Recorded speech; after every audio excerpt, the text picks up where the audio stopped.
Hey, what's up, everyone? MileSplit Live back for episode 8. Back here again with our man Travis, Brian Dybel, Trent in the background.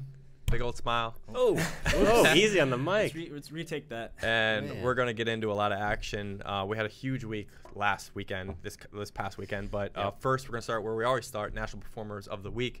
And in the boys section, we had Sam Bowers yet again winning his second National Performers of the Week. He has a huge fan base. He got over 15,000 votes. Do you even believe that? Like, that's pretty awesome. That's kind of crazy. Where's everybody else? You know, the poor everyone. He's getting all the votes. Where's everyone else? Where's all the love? You got to give him props because he's getting the fan base props. going. Finished second at Winged Foot, just behind Charles Hicks, I believe. No, Jacob McLeod. Jacob McLeod. And he ran 14:50. Really good performance there. Over 32,000 votes on the guy's side there for National Performers of the Week. So congrats to him. Probably gonna get another T-shirt. And then on the girls' side, Emily Covert, who won Roy Garek Invitational in a really great performance there, 18-13, her first win there after 5 seasons. So congrats to her as well. Well deserved. Certainly the fans chose her as the performer of the week, but I think had we chosen an individual, that certainly would have been the upset out of the week, but that probably would have been our pick as well. Yeah, obviously we can't choose who wins, but obviously she deserved it for sure. We got a Beat Travis contest, correct? Yeah. Oh, man. So last week it was all about the Desert Twilight Invitational. You got to pick the winner and their times. The winner is, once again, this guy. That's like the 3rd week in a row. Come on, people. But it was, I was super close. I picked Shadler to win in 17-16. She ran 17-13, so I was only 3 seconds off. About 25 seconds off on the boys, but almost no one picked Shadler. No one picked the winner on the boys' side, so I'm the only one who even got one correct. Out of the predictions, 3 seconds off. Really popular submission were Cole Sprout and Abby Archer. Cole Sprout actually finished second by less than a second. Yeah. So a lot of people out there were really close, but still, my new record, 511, 13-4. Where are you at? Let's go. Beat Travis. Also on this weekend, we're gonna have live on MileSplit the FSU Pre-State Invitational. Going to be great coverage straight from Tallahassee at Appalachia Region Park. So stay tuned over the weekend for that great meet. Starts Friday, goes into Saturday. Going to be great coverage. Yeah, 2 days of live cross country, live high school cross country. How often do you get that? Not very. So tune in and watch. Yeah, and as always, throughout the week, we're gonna have great content. We're gonna have great videos and stats. Make sure to check out MileSplit.com. But we're going to get right into our show now, and we're going to start right with recruiting. The early signing period for athletes to stamp their name onto this college contract and Is that officially how they go. They get stamps now? They do. They have a big stamp, and they stamp. That'd be sweet. November 8th to November 15th. So it's a small period, but it's a very quick one. And we have a lot of athletes that are finishing up their official visits. So, Brian, you obviously have an athlete that you want to kind of talk about. Yeah, I mean, I've been following along with Eric Edwards. He's a big name out of Texas. I mean, obviously last year he ran 13:32. He's run 36:26 in the 300 hurdles. So big name. He obviously, we talked about a little bit last week. He's been looking at Texas Tech, Texas A&M, Ohio State, and Oregon. This weekend, though, he was on an official visit at Oregon with a bunch of other big names, Riley Bowen, Alyssa Miller, all in there. But, I think Oregon is a really good look for him, being that there's just been so much hurdle talent to go in and come out of Oregon. You got guys like Jonathan Cabral, Devin Allen just last year, Joseph Anderson, and then Shea Anderson on the girls' side. So lots of hurdle historically there in, at Hayward Field and Oregon Ducks. And I think watching Eric Edwards and Joseph Anderson train together in years to come would be really awesome, especially after Joseph Anderson last year at the state meet in California and the performances that he's racked up as well. So, Brian, you ran in college. So what do you have to determine here when you pick a college? Is it more about the coaching fit or is it teammates? Because obviously you got to negotiate both of those. Yeah, I mean, that's a really good question. I mean, for me, I wasn't as quite as high as Eric Edwards or some of these guys or girls, but you look at a lot of things, and I think coaching definitely has to come into play. If you're not a right fit with a coach and the coach doesn't mesh with your style and what you're looking to achieve, then it's a no-go. But also teammates are huge, and I know if you're working with a bunch of dedicated, really focused in individuals in that training group, that can really help elevate you. Because I know my guys in college, like we all were really focused, really intense and wanting to get after it. And I think that really helps along the path. I actually talked with Eric last week. He doesn't have 5, but his top 4 schools. He has Texas Tech, Ohio State, obviously Oregon and Texas A&M. So he's looking at the heavy hitters, all really schools. strong hurdle, sprint programs. So this guy, I mean, we all know what he's done in the high school level. He's going to be an impact player. Could easily be that as a freshman. We've seen guys like Grant Holloway come off and immediately make a huge impact at the NCAA level. It's going to be really exciting to see how Eric Edwards develops. Yeah, we have another top recruit, possibly the best talent in cross country is Brody Hasty, currently running unattached for Brentwood High in Tennessee. So he's got 4 schools that he told us he's visiting: Stanford, NAU, Oregon, and Michigan. NAU won the cross country championships last year at NCAA level. Really great program that's on the rise, but Oregon's always there, and Stanford as well. Michigan, little wild card there too. But what are your thoughts on those 4 schools for our guy, Brody Hasty? You know, it's an interesting mix. I think Michigan's a really solid pick for him. Really strong coaching there. A really great history of good distance runners and cross-country runners. So I think that could be a great fit. Oregon, Stanford, you could argue the best recruiting classes last year. So it'll be interesting to see how much they have. But NAU has really come out strong past couple of years. You talk about gut feeling, you kind of feel like NAU would be a good fit for Brody. But for him, those are 3 of the top programs in the country. Stanford is so strong again this year. Those are probably your 3 title contenders on the team side. Oregon has a little bit of work to do and kind of figure out who their top 7 is going to be. But right now for Brody, I think NAU would be a really strong pick for him. And with Stanford, they have so many young recruits. You put Brody Hasty into that, you're looking at another 4+ years that Stanford is going to be a major player in college cross country. So for him, I think either way he goes, same with Oregon with the young guys they brought out there now. And Cooper Tier finishing 9th at Bill Dellinger invite. He's already having an impact. Reed Brown's getting his first race in. So I think wherever he goes, he's going to be in. He's probably starting right away. But for him, NAU is probably up in the top of that mix. And it'll be very interesting to see how he meshes on his official visits. Here's some of my insight for that. If you're NAU, you have to think about Flagstaff. You know, you're located in one of the best regions to run and improve as a runner. That's a big selling point for any runner that wants to go to NAU. Obviously, they're very talented, but they have a new coach in Michael Smith. So, you know, for me, NAU is a really great choice, but it's somewhat of a risk because they don't have the depth of like sort of the experiences maybe in Oregon. So Oregon, over its history, obviously is one of the best programs in the nation. Facilities, backing between Nike and coaches. And you have to consider, though, too, is your teammates can be a great benefit to you going there, but also you're going to be competing, too. You're going from the #1 talent in the country to a team where you just kind of fit in. So do you want to be the centerpiece of a program? At Oregon, you're not going to be that. You're going to be another guy working towards your improvement. At NAU, you might be the big dog eventually, quicker than you might be at Oregon. And Stanford, I mean, you just have everything. You got academics, you have athletics, you have a great couple of recruiting classes over the past couple of years. And my bet for Brody, I think I'm leaning towards Stanford if I'm him, because I just feel like that with that class that they've had in the past couple of years, they have Grant Fisher there, they have Jack Keelan there. They're a really good program, and I kind of just see him going to Stanford for some reason. And you look at his dynamic the past couple of years with him coming from a podium team at NXN, an incredibly strong team dynamic, to all of a sudden running unattached pretty much as an individual.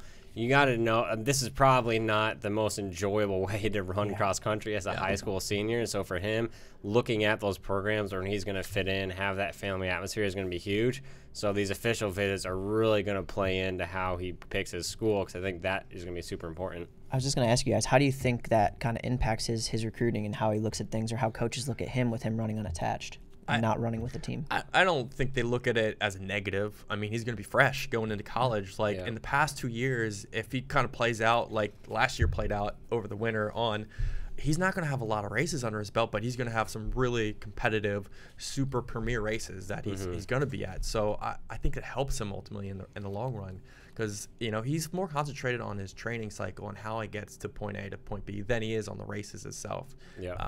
So you're always worried about those athletes who have dozens and dozens of races over the course of cross country through indoor track, outdoor track, and then maybe some late summer races. And Brody doesn't have that. So I think that when your college coach looking at him, you know there's a lot of potential for development once he gets into college as well. Yeah. If you have any commitments coming up in the future, make sure to contact us on Twitter, through Facebook. Obviously, we want to get the word out on where you're going to college and what you're thinking. So obviously, hit us up. But we're going to move on to the weekend. We had a really great week of action. Probably, quote, the best of the season so far. I think those are your favorite words to use. It's been another great weekend, though. He's not wrong saying it. I mean, I love saying that. Yeah, it's been a great weekend. We'll start with the Carlisle Invitational, where we had a number one performance from on the girls' side. Marley Starliper from Northern Central PA went 1650 flat. Really great outing on that course. What are our thoughts on that performance? Well, we got some PA guys here. Brian, I don't know how much experience you have with that course in particular, but we had some other people on Twitter chiming in as well. What are your thoughts when you see those kind of times coming out of PA? Out of PA, I mean, PA, you get some hilly courses, you get some not so hilly courses. The majority of what I ran in college when I was there was mostly hilly. The only one that I know of that's flat as a pancake is that Lock Haven course, which I think a lot of kids ran on earlier this season. I'm not as familiar with this course, but I mean, yeah. I covered Central PA for a good 5 years. I was at Carlisle at least 3 years in the early 2010s. So I know it a little bit. It's quick. It doesn't have as many hills. And I saw on Twitter that Noah Affolter, who graduated from Carlisle, heard of him. He believes – what's that? I've heard of Noah. He believes that that course can run a little quick or is a little short. I don't necessarily believe him because that course has been there for a long time. 25th annual. I mean, I don't think you're shortening the course. You're not adjusting it much. Yeah, but it was a legit win too. It wasn't just a solo performance. Lydia Oliver getting in her first race of the season. She shows us that she's fit, which is good. She was up in the mix at the beginning, but it's a big win in a fast time and a great win against an athlete who's definitely going to be running in a national meet later on this year. Yeah, interesting to note, 7 out of the top 10 efforts on that course all time all happened on Saturday. Interesting. So that's very interesting. Yeah. But great performance out of her. She moves up to the national rankings too. So congrats to you, Marley. Alex Mayer in Texas. He had something happen to him this weekend. McNeil was canceled due to weather conditions. A lot of rainfall into the area, and they wanted to preserve that Round Rock course, which is the state course. So and Big 12s and a couple other district meets. So it's going to get a lot more than usual this year. Yeah. So they moved to Nike South Invitational. Great meet at the Woodlands. Alex Mayer goes there, gets entered into the championship meet, and ends up winning it. So my question to you guys is, how difficult may that be for you to kind of adjust on the fly on the back end of your week? I don't think any. I mean, for Alex being in Dallas, the trip's about the same distance, so he's not traveling further than he would have. He's run that course many times in the past. He had a great result last year at the regional to qualify for NXN. So for him, I think it's just a walk in the park. I mean, it's not something where he knows all of a sudden I have to gear up maybe for a new matchup. If all of a sudden you're getting thrown into a race where there's another stud athlete, you're like, oh, man, I mean, I wasn't mentally prepared for this, but it's a race he's going into. He was going to win. He won pretty easily. So I think the start of his season last year really began at McNeil, though. You know, he had his first sub-15 time last year at McNeil. And maybe if you're looking to ramp up for this season, you look at McNeil where it all starts. So in some ways, if I'm looking to sort of energize myself heading into sort of the back end of my season, I want McNeil on my schedule. But I think that in some ways affects sort of mentality. Yeah, I'd have to disagree though. I don't think McNeil is the make or break race of Alex Mayer's season. I think it's like you said, for him it was a good starting point. He finished really close to Sam Worley last year in the gold race, if I remember correctly, at McNeil. But I don't think that race really was like, oh man, like it was maybe his breakout race overall, but did not define his season. I don't think it's going to define his season this year at Nike South. Like, and the courses, like you look at the courses, like he didn't have to prepare mentally for any difference of course really. Like McNeil has some slight uphills that might be a little harder than Nike South, but like I don't think for him it was like a huge like shift in what he had to do to prepare mentally for this race or how he should approach things. Yeah. We talked earlier in our episodes about Alex Mayer maybe running a little bit more. Last year he ran a lot of races. This year he's already one race down than he was last year, so maybe he's conserving himself a little bit too this year. One of the best meets out in the Pacific Northwest was the Nike Portland Invitational. Yeah. Great team competition, great individual competition. What did we see there that really impressed us? This is what we've been waiting for a long time, to see Ember Stratton and her team in a legitimate race. They've been running a lot of dual meets and smaller Oregon races. Now Mountain View comes in, and Mountain View stuck it to them. And the Sunset was not prepared. Ember Stratton's performance was not good, and Mountain View was ready. Lexi Halliday had a huge race. They come in, pull off the huge upset, and Sunset, we kind of kept them high in the rankings because they're so good. They're so strong. Stratton's a super elite athlete. We need to see them go head-to-head against a good team before moving them. But now we saw Mountain View, who was further back in the rankings, come in. I believe they were around number 20th in our rankings, and Sunset's 6th or 7th. Huge upset. They take them down convincingly. Sunset's going to drop, and Mountain View looks really strong. I disagree with you that she had a bad performance. She was third. She was absolutely. She was third. That's not a bad performance. She was 1739. She was third at NXN, and now you can't even finish third at Nike Portland. First of all, it's October right now, right? October. Making fun of my voice. Ember Stratton ran fine for where she's at in the season, and she had a runner, Kelly Macon, who's their number 2, that's right behind her. So I think they play off each other better than they even did a year ago. Ember Stratton had a fine race. I don't think so. If you only need 2 runners to score in a cross country, you think they're good? No. I'm sorry. Mountain View obviously won the meet, but Sunset's 3 are better than Mountain View's 3. I think. But it's all 5 that count. Where their problems exist is the 4 and the 5, which are at 1930 right now. They got to cut significant time, and they got to figure out a way to do that if they do want to qualify for NXN. That's their issue. Their issue isn't 1, 2, or 3. It's 4 and 5. Yeah, you got to look at them too, though. Is that this team is very dependent on Ember Stratton at the elite level. She's finishing 3rd here. Okay, it's not a good race for her. It's not a great race, but if you're finishing top 3 at a race like this, how are you going to fare in a field as deep as NXN? You're not getting that single-digit scoring points anymore. You're going to be finishing way further back if you're Ember Stratton. So I think we got to make sure that if she's healthy, I'm not sure exactly where she stands, but that was a red flag. And out of the Northwest, some of those Montana teams are looking pretty good. Bozeman looks really strong on the girls' side.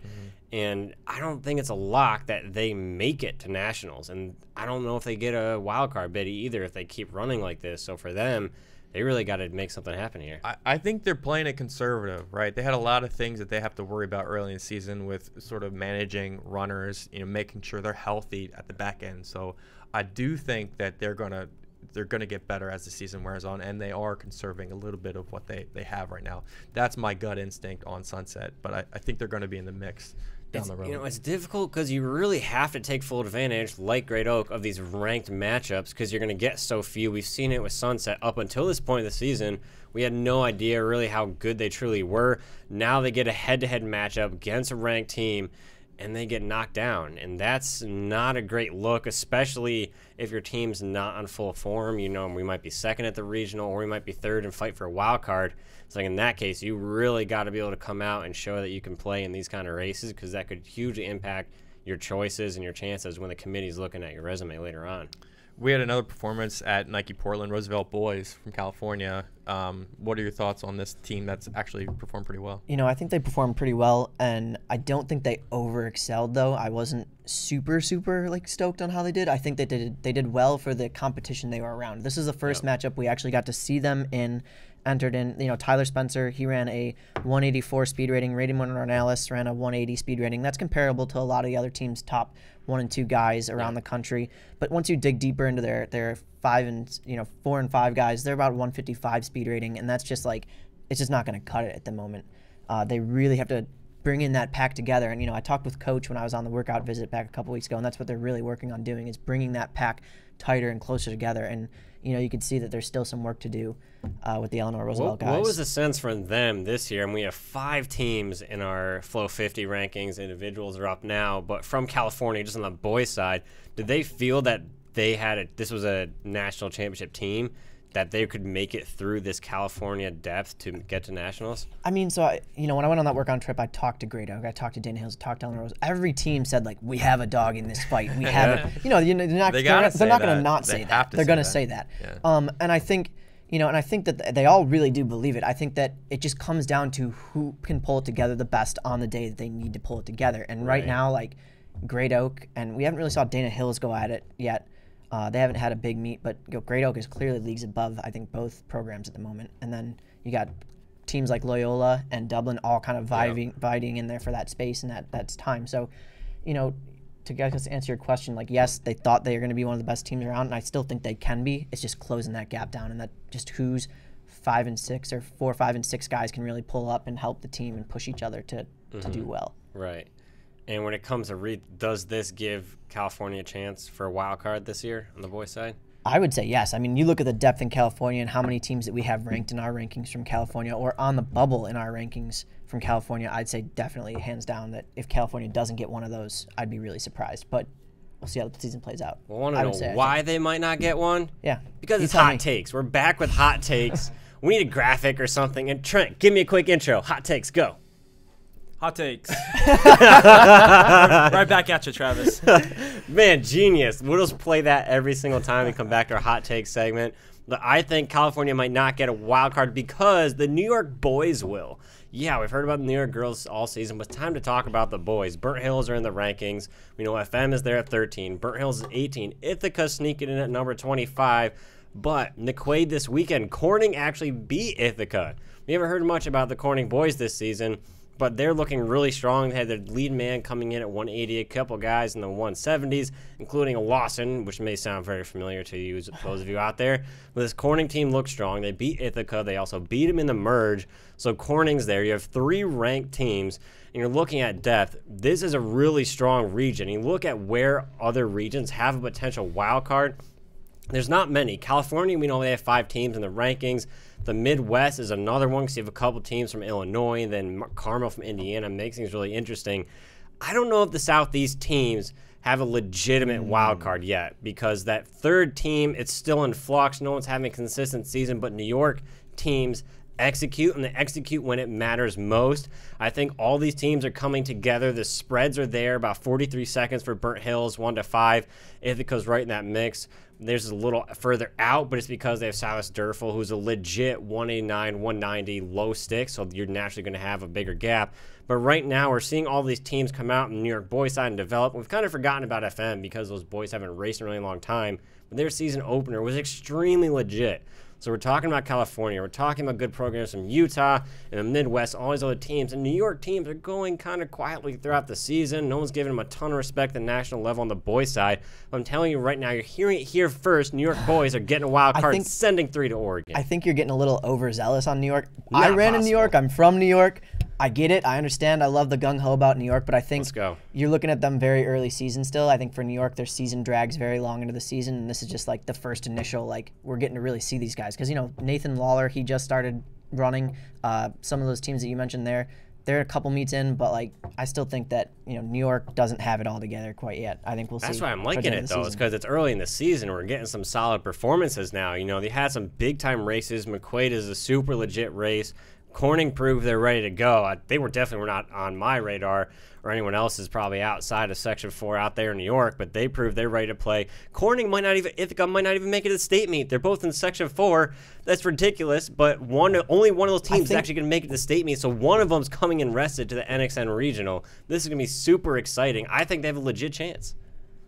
They have a good chance, but I think I want to see them at that Manhattan Invitational. You know, some of these teams that might be going down there to really mix it up with some of those New Jersey, PA, like more teams that just from a different area, and see if they hold that depth and that trueness to what they have there. Because those are a lot of schools, but you know we have to see them in bigger meets and better competition, which we've got to see a lot of these California programs do.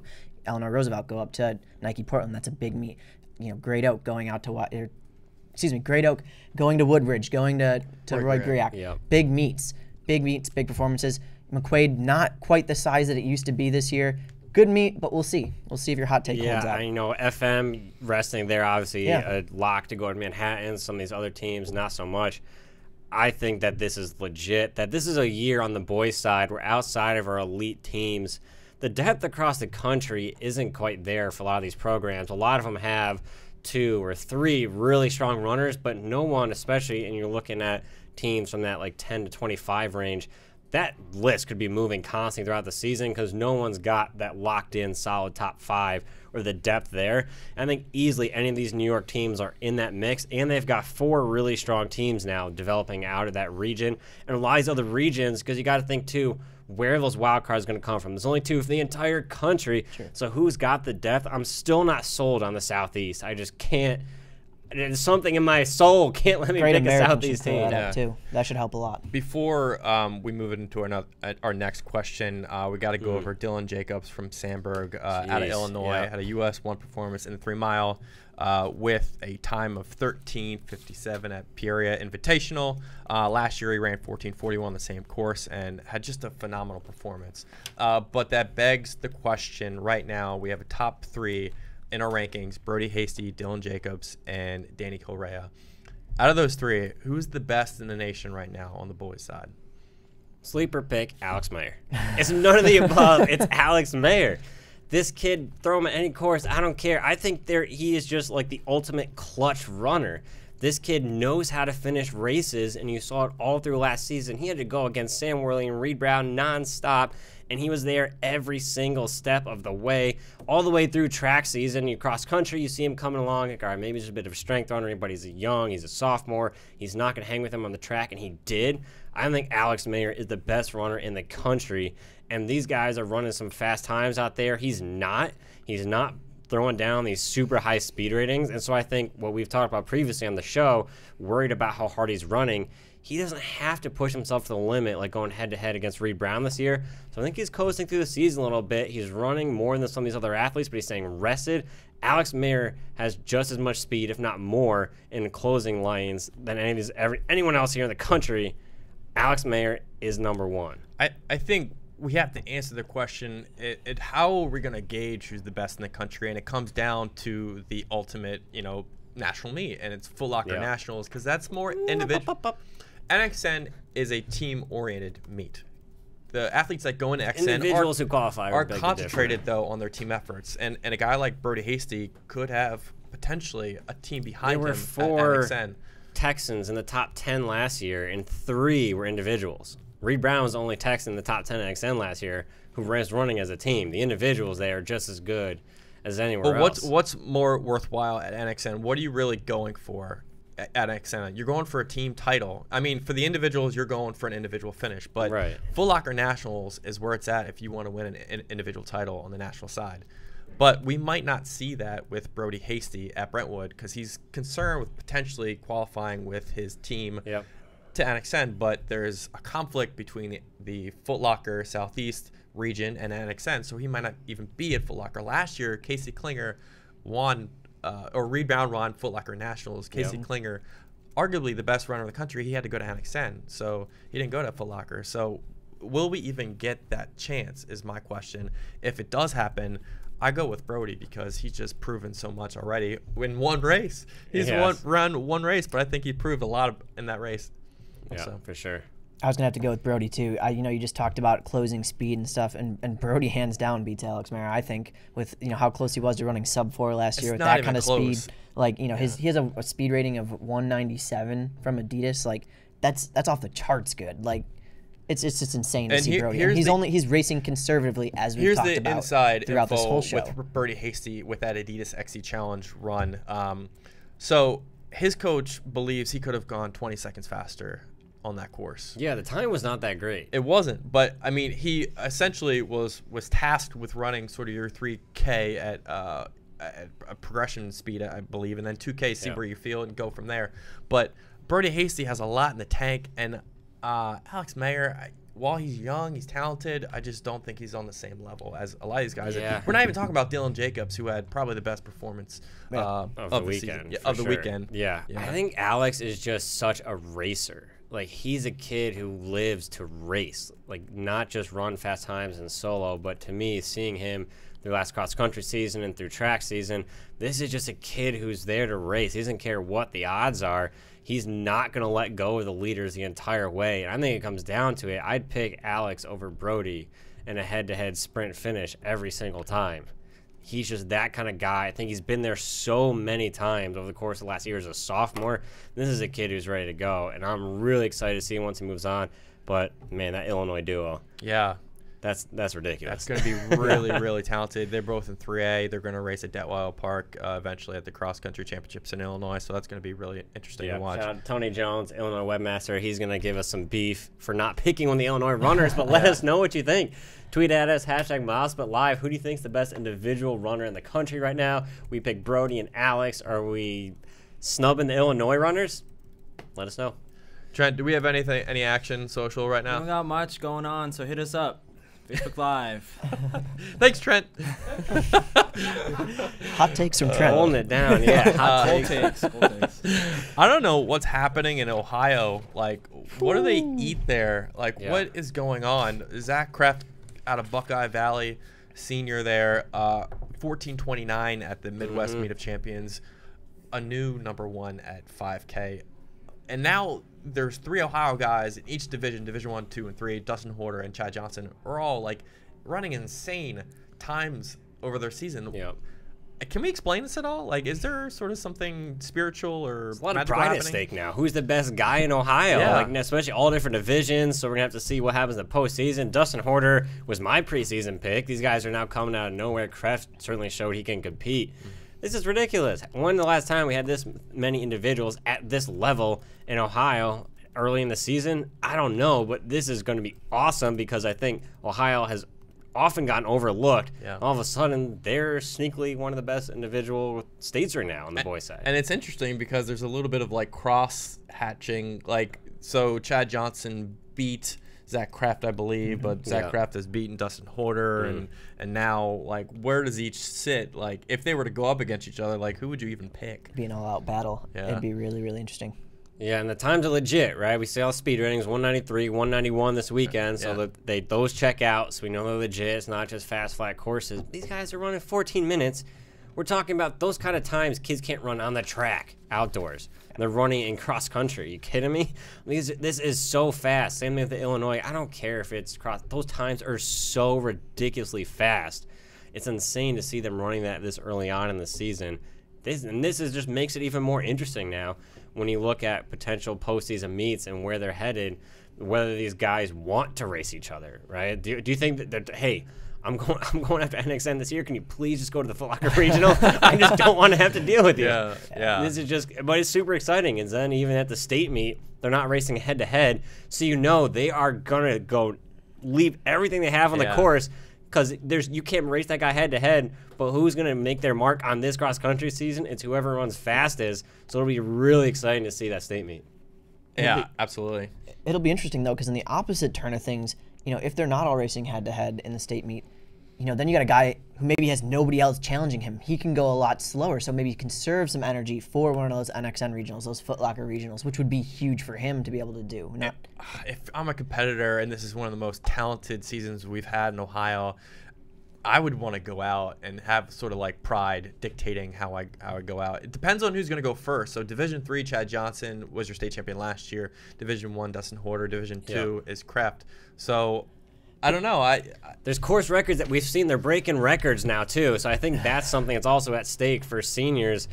This is your chance to break the course record. Do you maybe ease back a little, break the record by 2 seconds, and then some dude's going to come in and take it from you? Exactly. Yeah. 14 and a half minutes later?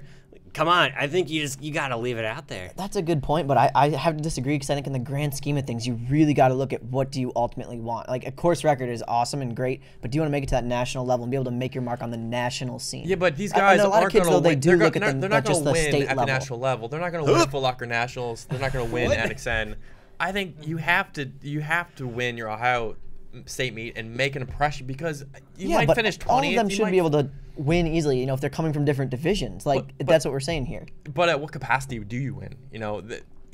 Again, I if don't you think you need to finish go. I don't legacy- think you need to blow the doors off the Ohio finish State top meet to 15 prove or anything. top I think 20 you at go on to try nationals, to beat those guys at the. Who remembers that? Yeah, exactly. But that state meet course record, I think that's just something, especially these caliber athletes with how fast they could potentially run.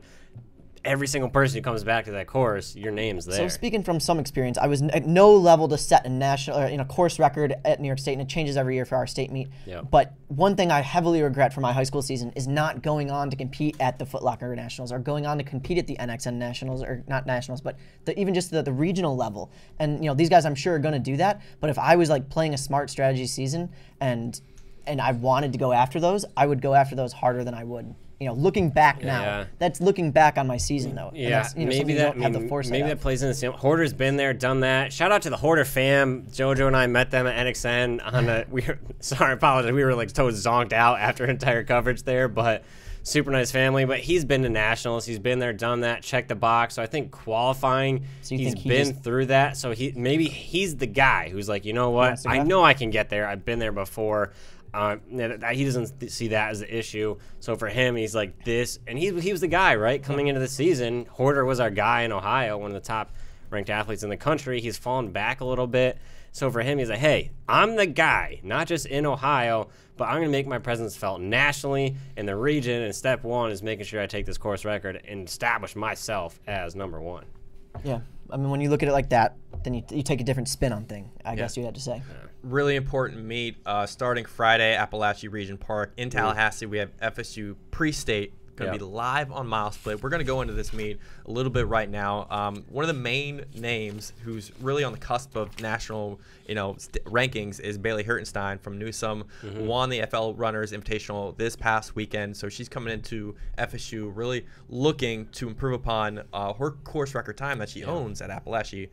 It's a state course, so it's a preview of what's to come later in the season. Right. But we have Bailey Hertenstein, we have Trevor Foley, who's #1 in Florida right now. We have Pinecrest Girls, who are a really solid team, and they can make some big impact there. They surprised some people last year at the regional level. I think Florida often gets overlooked, but we have some really elite individuals coming out this year, and their teams don't get a ton of respect nationally, but don't sleep on them. There's still some really good athletes down there. For sure. Appalachia is a tough course, too. A lot of turns, twists. You don't run your fastest time on Appalachia. And it's got a nice long roller in it, too, like uphill, downhill. So you were there for AAU last year, yeah, there for AAU last year. And like into that whole backstretch is kind of just a long, gradual uphill. It's all kind of like tinder, cinder, gravel, I guess you'd call it. Tinder, cinder, gravel. Tinder, cinder, gravel. I love that stuff. Yeah. Florida is just so tough, I think, to run in general. I mean, it's hot, humid. When I worked in Florida, a lot of the schools in my area didn't really put a lot of money or effort into maintaining their facilities. Like, they didn't have a lot of great terrain to run on. So sometimes you come out of training and you're just kind of beat up. Like, your legs are beat up in some ways. So you got to manage past that. Plus, the whole state is massive. Like from Tallahassee down to Miami, that's like 8 hours. Like, so if you're traveling from these outer reaches of the state, it's going to be difficult to go there and race your best too. And I think there's a lot at stake here because Irma disrupted the Florida cross country season. So this is turning into a really legit, really big meet for a lot of athletes in Florida. When your season gets totally adjusted like that, what we've seen in Houston, you're going to take your training, your race plan, everything, like it's just thrown off. And so the races you have left are so much more important. So on top of this being the pre-state course, I think there's a lot at stake here for these athletes. So we're really going to see them put it all on the line because if they don't, you don't have that many opportunities left. Hertenstein, she's someone you all have to watch for. You have to tune into the stream because her performance last week was really solid, 140 speed rating. She's coming out here. She kind of fell back from the rankings. This is her chance in front of a national audience, racing live, to show that she is someone to be considered, that when she looks ahead to regionals, you got to watch out for her. So I'm really excited to see what kind of time she posts. Yeah, I worry a little bit about back-to-back weeks going at it, but I think if there's anyone that's capable of doing that, that's Bailey Hertenstein. She's one of Florida's best, and she's going to race really well at FSU Pre-State. Yeah. So make sure to watch that on MileSplit.com live on Friday and Saturday. I got one real quick. Ayo. Here we go. What about the Clovis invite this weekend? You're going to see Buchanan here? Well, do we want to jump the gun on Clovis right now? Pump the brakes. We'll be right back to Clovis. Yeah, we're going to talk a little bit about Clovis before we end the show. But I guess we'll move to Flow 50. Our individual rankings came out this morning, and we had a big shakeup on the girls' side. Yeah. Claudia Lane. Maybe the biggest drop in Flow 50 XC rankings history. Oh, come on. We dropped well, no. Okay, maybe. Claudia, the point is Claudia Lane out of Malibu, #1 runner. She is our most talented athlete in the nation, but she hasn't run.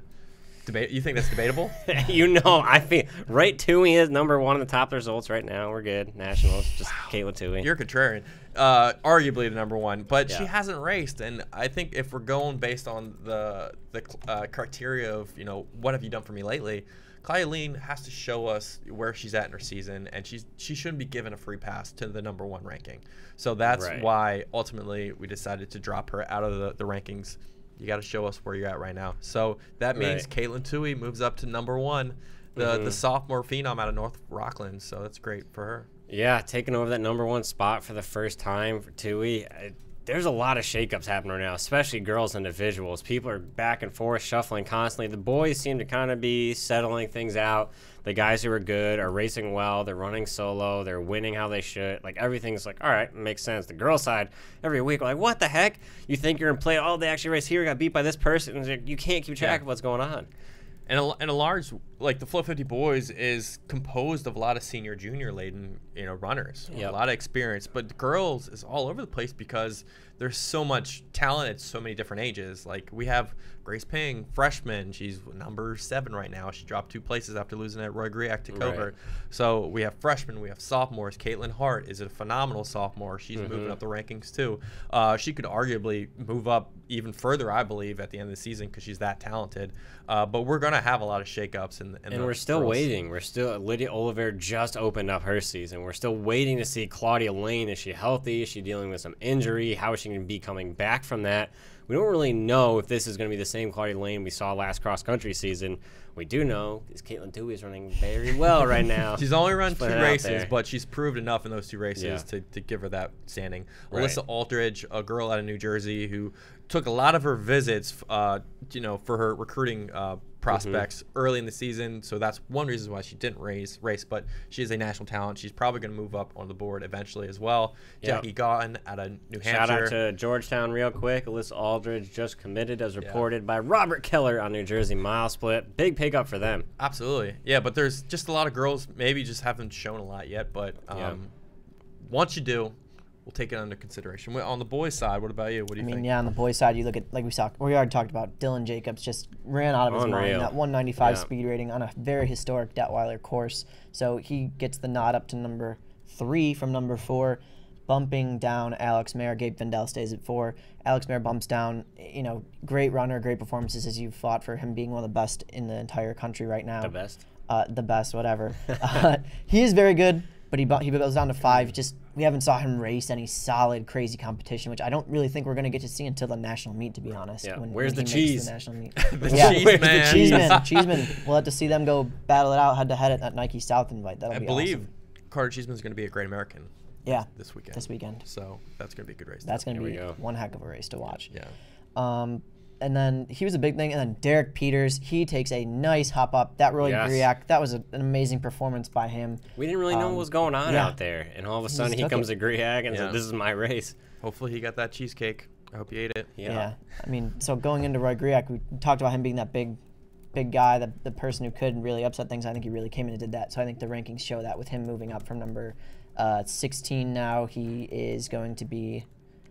moving on up. He's moving on up. What about, all right, Dalton Hanks, first time under 15 at Paul Short Run this past weekend, had a great, we kind of overlooked it, but that was a great outing out of him as well. It's great, and he...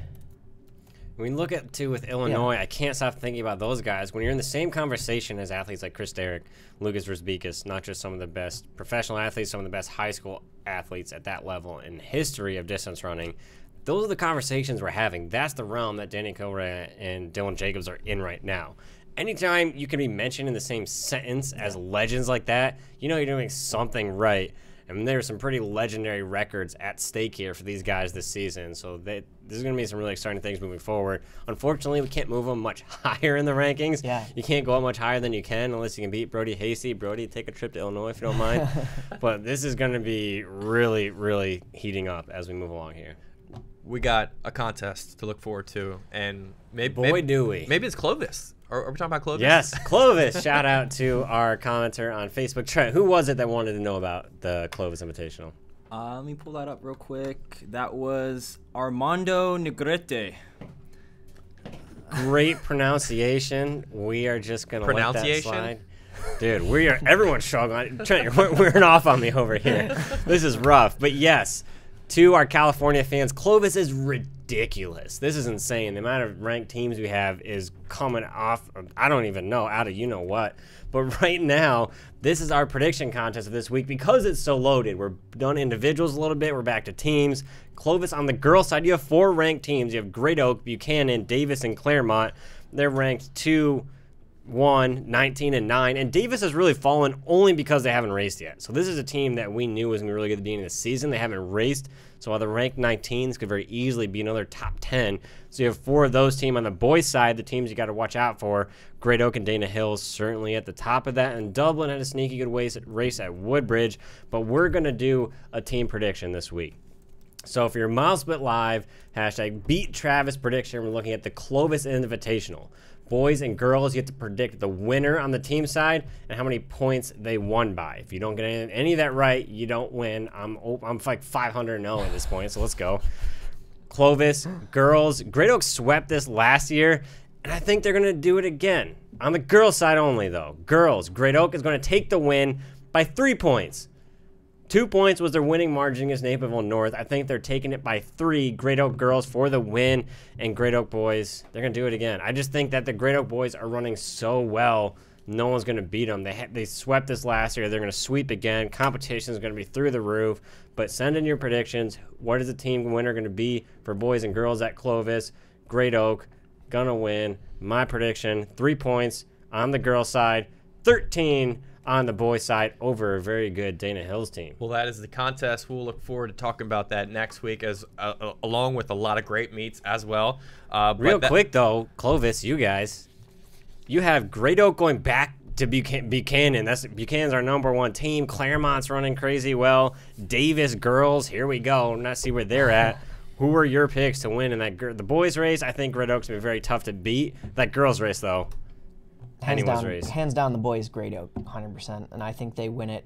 I'll give them 15 points. They win it by over the rest of the California teams. They've had some rest since Rig-Rack. I think they're well rested. They're and they only get better in their home state. So Great Oak, and I think on the girls' side, I'm gonna stick with Buchanan. Yeah.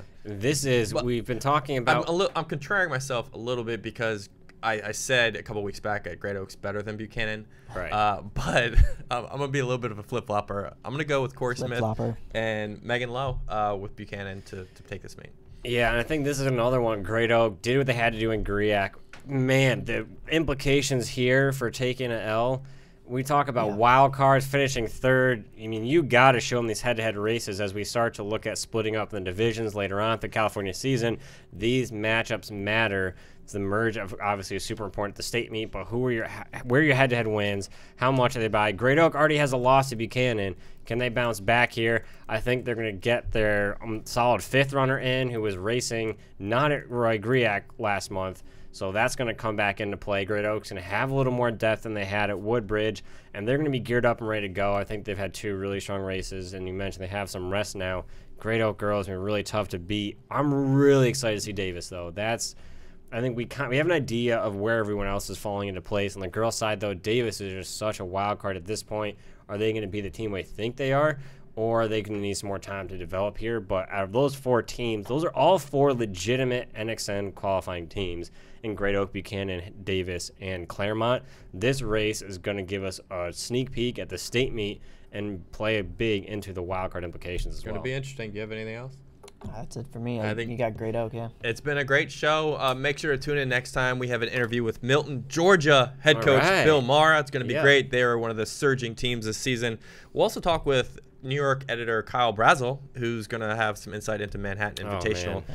So stay tuned next time. On Monday next week, we'll have our show again. Thank you for watching. It's always been a pleasure. Comment on Twitter at MileSplit and on Facebook. We'll make sure to keep in touch with you, and we'll see you sometime soon. All right?